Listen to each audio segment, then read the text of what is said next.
Welcome to my van. It's been quite a long process to get to this stage, I suppose. 2.5 months roughly of building, and blood, sweat and tears and all that shit. So without further ado, step on in.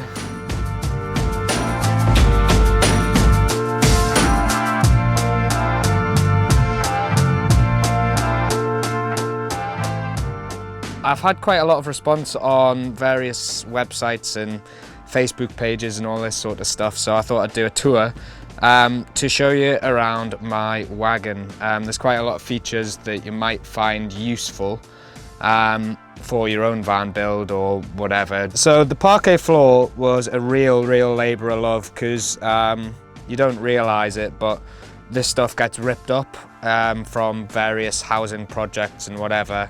And it's got bitumen on the underside, which is like tar. And yeah, that stuff starts to crack, and when you have to, before you put it down, you have to chisel it all off by hand. So I ended up chiseling about 8 square meters of parquet floor, only to use about half of that, and it took me about a week. So yeah, probably the longest, most monotonous, boring job was the floor. I've got a fridge. It's a 45 litre Russell Hobbs. It just runs off the inverter. I haven't bothered with the 12 volt fridge because I thought originally that the 300 watt panel that I've got on the roof would be enough, especially with my 210 amp hour batteries and also the split relay charger. But unfortunately I didn't bank on the short days and grey skies and all the rest of it, so generally it's cold enough that I don't even use the fridge. Also, after living in the last van, which was a ex-ambulance, I really wanted to like up the level of luxury, and I got myself an oven. This is probably the single most expensive item in the van. It cost us about 250 quid, and it just runs off a gas line. It just got so boring frying things and eating really oily, unhealthy foods, so I really wanted an oven, so like pizza on the road becomes possible. Yesterday's dinner can also be stored in there for your lunch the next day. But yeah, midway through the build I actually forgot to secure this and I drove off. And yeah, after about 5 minutes of driving, I think I went around a bend. I just heard this massive thunk, and I turned around and I just saw the oven face down on the floor, and I was like, fuck's sake, all of that glass is going to be smashed. I'm going to have to pay for a brand new oven. But luckily, when I came around, the worst that's happened is I've got a dicky thermometer. The needle's gone. I should be a little bit more careful with my belongings, I suppose. And there's a couple of little dents, but no biggie for some pizza on the road, eh? Okay, so yeah, the soundbar, when I'm watching movies, when I'm lying in the back, I'll show you my little setup back there in a sec. But when I'm watching movies in there, or if I'm listening to music while I'm cooking, or podcasts, whatever, and it's fucking belter. It's an absolute blast. So sound quality is a must-have for me, so yeah, essential. And then from there, a lot of you were asking about the jars. And I don't know if you've seen them before, whether it's a first or not, but these things, as a space saver, whether it's a big van or a small van, are amazing. Having all of this dried food up here means that it's not in your cupboards, you know what you've got, you know when to top up. And the main reason why I wanted it here is just because it looks fucking good. I like the colours, I like seeing what I'm eating, and like it's a way of semi-monitoring, I suppose. Like, that's a little bit lower than I would have liked. I think that should be one of the less frequently touched food items.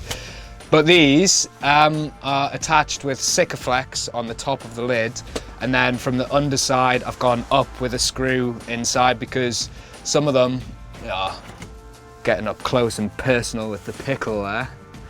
Some of them are pretty yeah, dangerous, so if that was to drop off and smash, I don't really want all of my shit to be stained purple and smelling of cabbage, so yeah, there you go, feel free to take that one.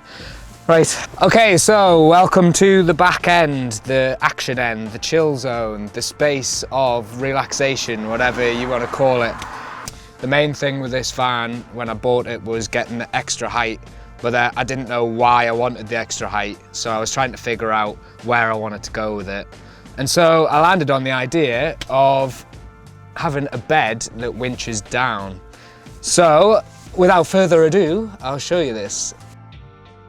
It does get quite tiring and a bit repetitive, so I think I'll probably get a drill and I'll just go and it'll lower it down. So that'll be the next tech upgrade. You might want to get a cup of tea.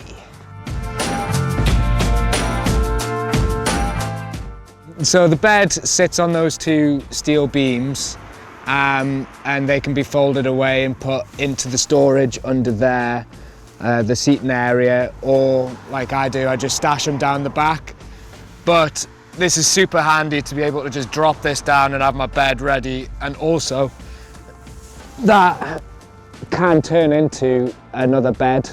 So from underneath it is a bit of a squeeze, but I have got bunk beds that mean that when I've got guests they can sleep in the coffin.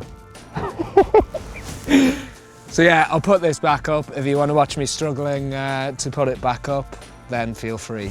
So for everyone who's been asking, the winch system I've used is actually a garage storage device that's made by a Swedish company called Fuel. And I've just modified it basically so that it works in here, and it took a few days to suss out where to put all of the individual wheels or whatever. But all of it came as a kit. You get the 4 wheels, you get this, you get the winch handle. It cost us about 100 quid. But yeah, the main thing is figuring out where to position it so that you've got enough strength for it to hold the bed up.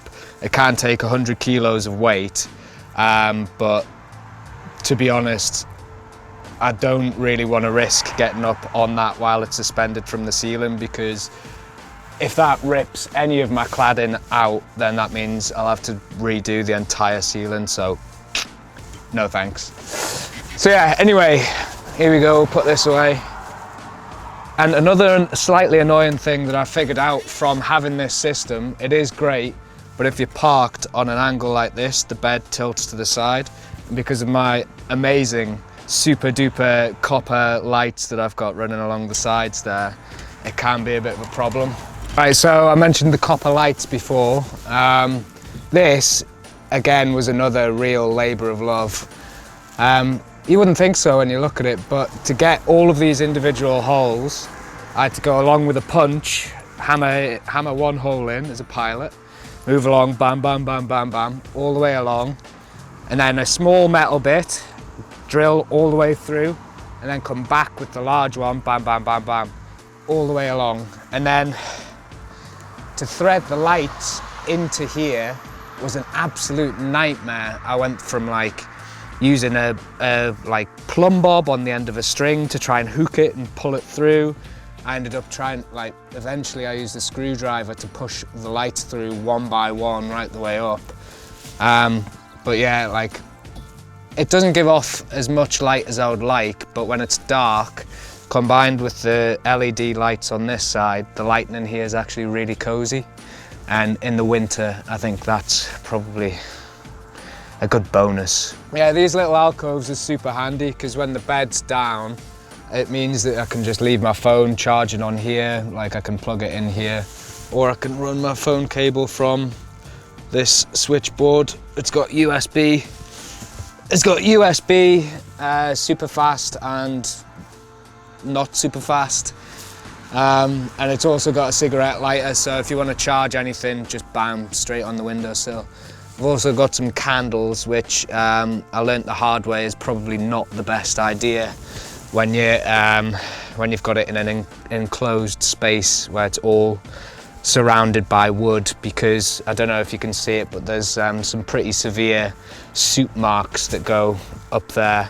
A real genius moment, a little bit of an epiphany that I had was with the shower room. Again, after living in the last van and only being able to wash in streams, lakes, rivers, puddles, whatever, I just thought if I'm going to be living in here long term, I want to be able to have hot water and a shower. So in here, you're going to have to try and like loop it over.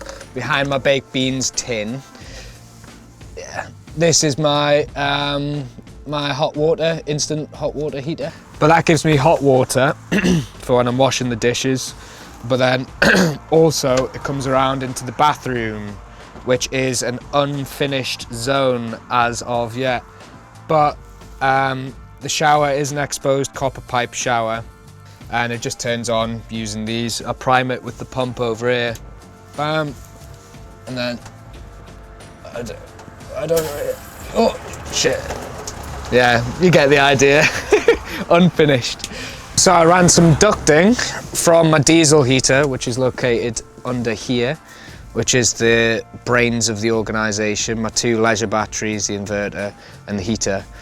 But yeah, when the heater is turned on, there's 3 outlets here for the living space, and I've put the other into the bottom of the wall in the bathroom, which means I can use this room as a drying cupboard as well, which is fucking unreal. In the ambulance, I was living with any wet clothes would be strung from the ceiling. So when you're trying to cook, you're getting slapped in the chops with like soggy sleeves, soggy socks, and it's not a nice feeling. So to be able to hang my wetsuit up in the bathroom and have it dry in the space of like 12 hours means that the next day when I want to chuck it on, ready to go. Yeah, it's always got like sweaty socks and wet, soggy shit in there. I should have a pair of hiking boots in there as well, but I actually left them outside the van in the Peak District. So if you come across some Garmont hiking boots, then they're mine. Please let me know. So I wish I could say that I found these, but when I was building this, it was actually the wrong season to find antlers. But I just thought it was really cool. It gave the whole van a bit more of a rustic log cabin type feel, and that's the vibe that I want to go for. And yeah, as you can see, it's pretty handy for hanging little bits and pieces up as well. So for me, it's important to have a bit of a library while I'm on the road, because obviously I don't want to be chinning power all the time. So I came up with the idea of just basically putting in a pretty sturdy shelf, and to keep them in place, instead of having any bulky looking things that block off half the books and all that sort of stuff, I've just glued my bookends down, these little owls there, and then attached a suitcase bungee to some hooks that are in the wall. I haven't had any issues with these. It's real rock solid, and there is room for the library to expand if I want. So yeah, and then here it's just all my electricals and all that sort of stuff, so that if people break into the van, then I make it nice and easy for them to find my gadgets. Nah, I'm just kidding. What I like to do with my gadgets, because my bed sits up top, I figured that if a thief was to come in, then they wouldn't check in the compartment. They might look under the duvet. But if I lift the mattress up, there's a compartment where I can just put all of my electrics, and they sit on the other side of there. And then I leave like a bait phone and an old camera out for them, so they don't leave empty-handed, you know, Sharon's caring. Well, the last thing that I want to talk to you about is my copper backsplash. Yeah, that's right, copper backsplash, motherfucker. With this, I'd bought a sheet of copper, and I was originally just going to slap that on, but I was like, you know what, let's make it a bit more unique and personalised. So planished it, which is basically bashing it to shit with a hammer, which gives it all of these little dents and all of the like ridges and stuff. And after that, I had to cover it in salt and then vinegar, and then suspend it in an airtight container over a bath of ammonia. So when I was doing that, I was actually trying to film inside the bag and forgot that ammonia is actually really bad for your health, and took a lungful in and made myself ill for about 2 weeks afterwards. So I think I did some serious damage to my lungs. So if you make one of these, then wear a breather, or don't be a stupid bastard and keep your head out of the bag. So yeah, I really like the way that this turned out anyway. It's interesting as well because it's changing colour the longer that I have it. It was, if you look up here, there's some really like rich blues up at the top, and originally all of this was like a rich blue colour, but as time's gone on, this has turned, all of these ridges have turned more reddy instead of like shiny copper, and the blues, it's just, yeah, weird. It's always changing anyway. And you might be wondering about clothes space. Just to wrap it up, clothes stuffed in there, the projector, and then more clothes, and that's all of the clothes that I own in the world, plenty. Originally when I bought the van, I was thinking about turning this into like a weird little mezzanine bed type thing, but I didn't. Halfway through the build, I decided to see if I could have actually done that. And I did climb in here, and this was before I had the closing mechanism on it. And I shut the door, and the door had jammed, and I actually got trapped in that compartment. But it is big enough, if I wanted to, that I could put in like a, I don't know, definitely not a bed for an adult, but if I was renting it out to a family or something, a kid could sleep in the cupboard. Like, I don't know if there would be any, but maybe there would. The last important feature I want to talk about that got a lot of attention as well was the pull-up bar. And yes, it's not just for decoration, it is for my workouts, and it takes all of my weight. And I actually hang upside down from this to stretch my spine out. I travel with my weights, I go into the mountains a lot, I need to stay fit and stay strong. So this is actually just kept on. It's actually just kept on with 4 bolts that come through it. I marked them on, drilled through, and on the other side there's just some nuts and bolts keeping it in place. And it is definitely strong enough to do what you want on it. Ta-da! There you go. If you have any questions or comments or feedback, then I want to hear it. You can leave it in the comment section below, above, to the side, wherever this gets posted. And you can find me on Facebook, just search Callum Lawrence. I do have a rental company, or a rental page on Camp 2. So if you're looking to rent a van, and you want to see what the van lifestyle is all about, and you want to do it high end, then feel free to take Caballo Gordo for a spin, which means fat horse in Spanish.